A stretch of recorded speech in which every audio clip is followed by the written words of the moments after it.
આજે બહુ લેટ થઈ ગયું હતું અને કંઈ જ બનાવવાની ઈચ્છા પણ નથી થતી અને કંઈક મસ્ત ટેસ્ટી એવું રેસ્ટોરન્ટ સ્ટાઇલ ખાવું પણ હતું. તો એના માટે આજે મેં એક અલગ જ આ ડીશ તમારી સાથે હું શેર કરું છું. તો એક પહેલાં નોનસ્ટિક લેવાની છે, એની અંદર આપણે તેલ લેવાનું છે, 1 ચમચી તેલ લેવાનું છે. સાથે મેં ઊભી સમારેલી ડુંગળી લીધી છે, 1 વાટકી ડુંગળી લીધી છે, 1 વાટકી ટામેટાં લીધા છે. સાથે જ મેં અત્યારે આ જે મોરા ગ્રીન મરચાં આવે છે એ લીધા છે. તમે કેપ્સિકમ આની અંદર તમારે લેવાનું છે, ના હોય તો આ પણ ચાલે. હવે આપણે અડધી વાટકી મકાઈ લેવાની છે, બાફેલી લીધી છે, કાચી હોય તો પણ ચાલે. અને આ આપણે મેં 1 વાટકી પાસ્તા લીધા છે. જનરલી પાસ્તા બધા જ આપણે બાફીને બનાવતા હોય છે, પણ આજે આપણે અલગ રીતથી બનાવશું. એની અંદર આપણે હવે 1 ચમચી મેં આ પિઝા સિઝનિંગ લીધો છે. તમે ઓરેગાનો ચીલી ફ્લેક્સ પણ લઈ શકો છો. અને હવે આ પાસ્તા અને વેજીટેબલ્સના ભાગનું આની અંદર મીઠું લેવાનું છે. ત્યાર પછી 1 ચમચી જેટલો સોયા સોસ લેવાનો છે. હવે આની અંદર આપણે 4 ટેબલ સ્પૂન જેટલો ટોમેટો સોસ લેવાનો છે.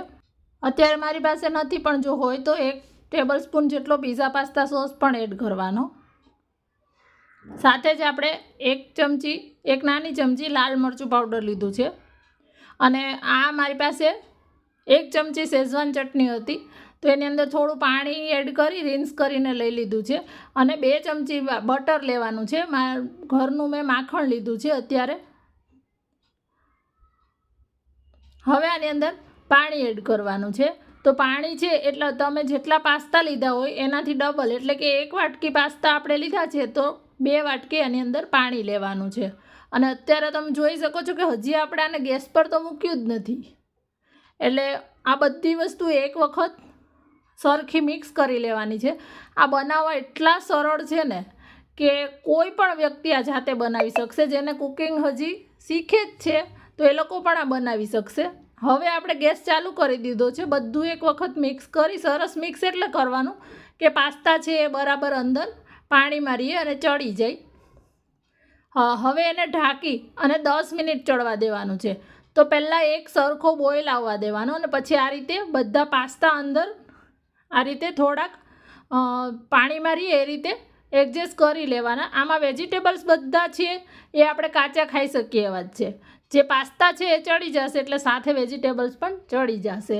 તો 10 મિનિટ મેં મીડિયમ ફ્લેમ પર ચડવા દીધા છે અને વચ્ચે એક જ વખત ચેક કર્યું છે. તો હવે આપણે 10 મિનિટ પછી ચેક કરશું તો આપણા પાસ્તા ચડી ગયા છે કે નહીં એ આપણે ચેક કરી લેવાનું. તો જો આપણા પાસ્તા છે એને લઈ અને આ રીતે આપણે ચાકુથી ટેસ્ટ કરવાનું છે, ચેક કરવાનું છે કટ કરીને. જો આપણા પાસ્તા પણ સરસ ચડી ગયા છે. આને એકદમ ગળી નથી જવાના. જો તમે મેક્રોની લેવી હોય તમે આમાં કોઈ પણ પાસ્તા લઈ શકો છો, પણ મેક્રોની લેવી હોય તમારે તો પછી આનાથી થોડી ઓછી કૂક થવા દેવાની, કારણ કે મેક્રોની છે એકદમ મેશ થઈ જાય છે. એટલા માટે મેક્રોની હશે તો 7 થી 8 મિનિટમાં જ ચડી જશે. આ આપણા પાસ્તા છે પેને પાસ્તા એ 10 મિનિટમાં ચડી ગયા છે. હવે એને રેસ્ટોરન્ટ સ્ટાઇલ એકદમ ક્રીમી એનું ટેક્સચર અને ટેસ્ટ માટે મેં ઘરની અડધો વાટકો જેટલી મલાઈ લીધી છે. તમે જે બહારનું ફ્રેશ ક્રીમ આવે છે અમૂલનું કે બીજું કોઈ પણ તે લઈ શકો છો, પણ અત્યારે હું જનરલી આ રીતે ઘરની જે ફ્રેશ મલાઈ હોય તાજી એ જ લઉં છું.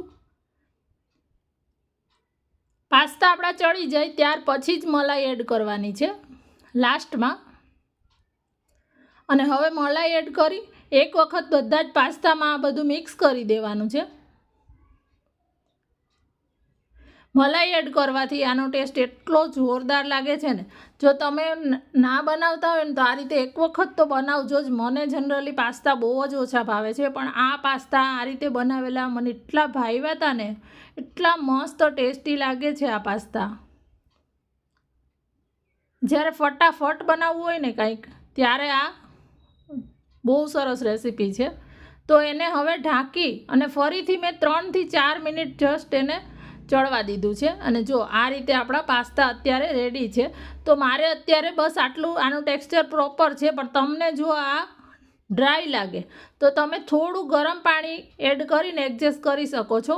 અને આ ટાઈમે ચેક કરી લેવાનું. જો એકદમ સોસી વેજીટેબલથી ભરપૂર એવા આપણા પાસ્તા અને અત્યારે આ ચડી ગયા છે ને, તો આની સ્મેલ એટલી મસ્ત આવે છે ને, એની અરોમા, કે કોઈ જ નહીં કહી શકે આ ડીશ તમે ઘરે બનાવી છે કે રેસ્ટોરન્ટમાંથી લાવ્યા છે. આપણે એને ટેસ્ટ પણ કરી લઈએ. ટેસ્ટ કરી અને જોઈ લેવાનું. અત્યારે જે કાંઈ એમાં વધઘટ હોય એ તમે ઉપરથી તીખાશ કે અંદર એડજસ્ટ કરી શકો છો, મીઠું કે કંઈ. બહુ સરસ ટેસ્ટી એવા આપણા પાસ્તાની રેસીપી ગમી હોય તો લાઈક કરી દેજો, શેર કરી દેજો. યુટ્યુબમાં જોતા હોય તો સબસ્ક્રાઈબ કરી દેજો અને ફેસબુક પેજને ફોલો કરી દેજો અને કોમેન્ટમાં તમારા સજેશન્સ પણ આપતા રહેજો.